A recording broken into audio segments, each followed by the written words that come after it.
Okay, good afternoon, and just a... We've got to find you first. Thank you. Good afternoon. catch everyone by surprise.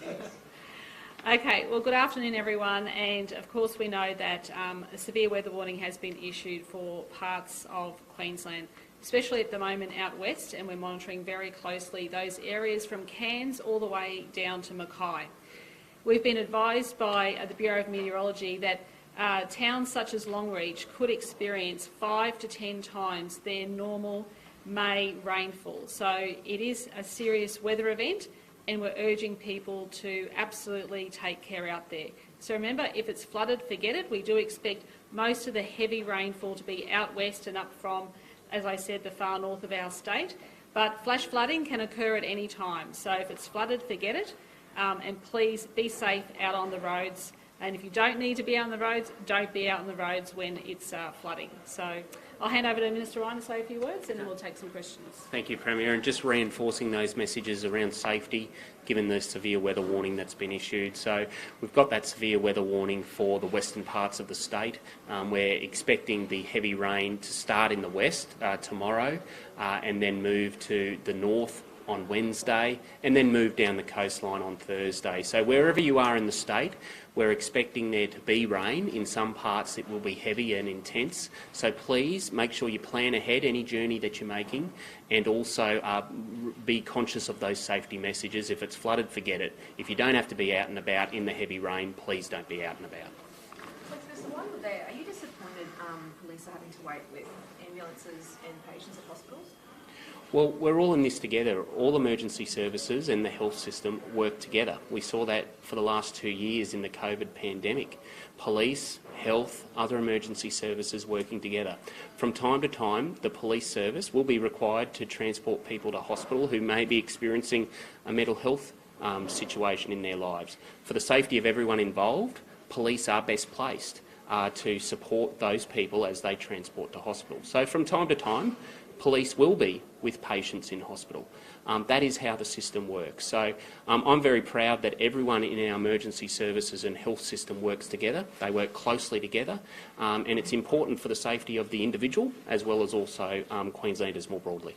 Would you agree, though, that the pressures on the hospitals are draining police resources that could be otherwise used for, say, emergencies or being called out to other jobs? Is that a drain? All services work together, and they're very, very good at prioritising the response that they make in particular circumstances. We saw that through COVID, we saw that through cyclones, we saw that through floods, and we see that from time to time when police are interacting with people who need health services. There's an alternative service agreement being worked on in terms of the police responsibilities and handing people over about 30 minutes. Can you tell us anything about that? Oh, look, I understand at a district level there are arrangements between all sorts of agencies about how they best have interfaces with the services they deliver. That's in not just health and policing, but corrective services and the fire service and youth justice. And in fact, we've had some recent very good successes around the interactions with youth justice and the police service on the youth justice co-responder. We also have agreements being put in place around mental health services and police around a mental health co-responder. So all over the state we've got government agencies working together, and that's what Queenslanders would want. They would want agencies working together, and these arrangements are often articulated in documents like memorandums of understanding to ensure the interface is working well.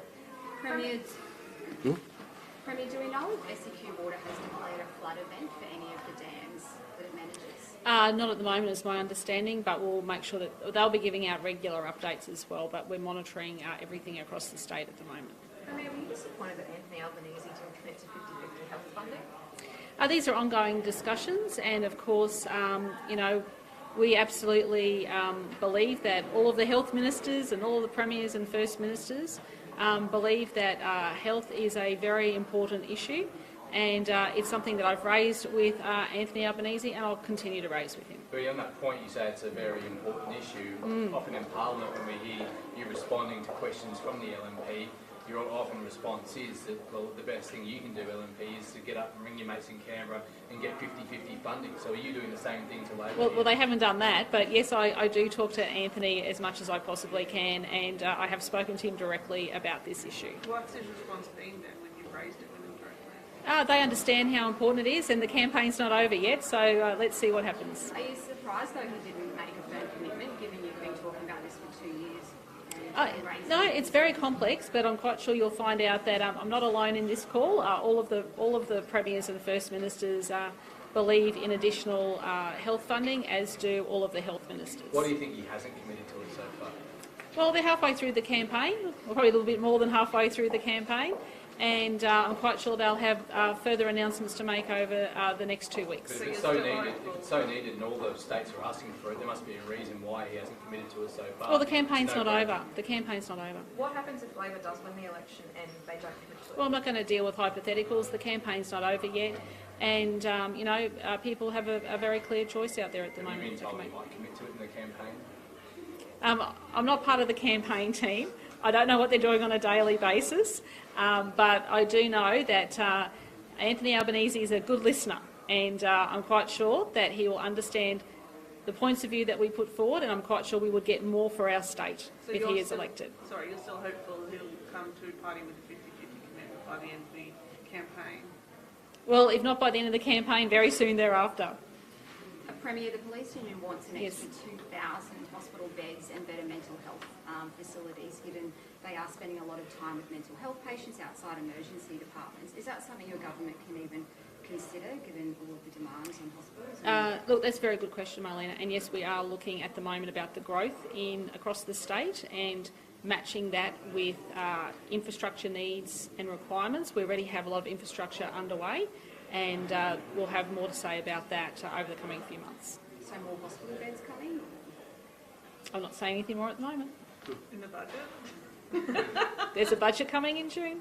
What do you say Okay. to those police officers that obviously made their Yeah. displeasure known and having to wait for an hour or so with those patients? They feel like it's not part of their job. What do you say to public health servants who are dealing with that at the moment? Yeah, look, some of these issues are very complex, and I think none of us are on the ground with them when they are dealing with very complex cases of people who are injured or traumatised, who may have a combination of mental health issues or may be on drugs. These are very complex issues. They're not unique to Queensland, and I know that our frontline workers are doing the very best they can. Who do you think won the debate last night and why? Who do I think won it? Let me say that a lot of people were talking over one another, which I think was very hard for people, but I do think Anthony has a very clear vision.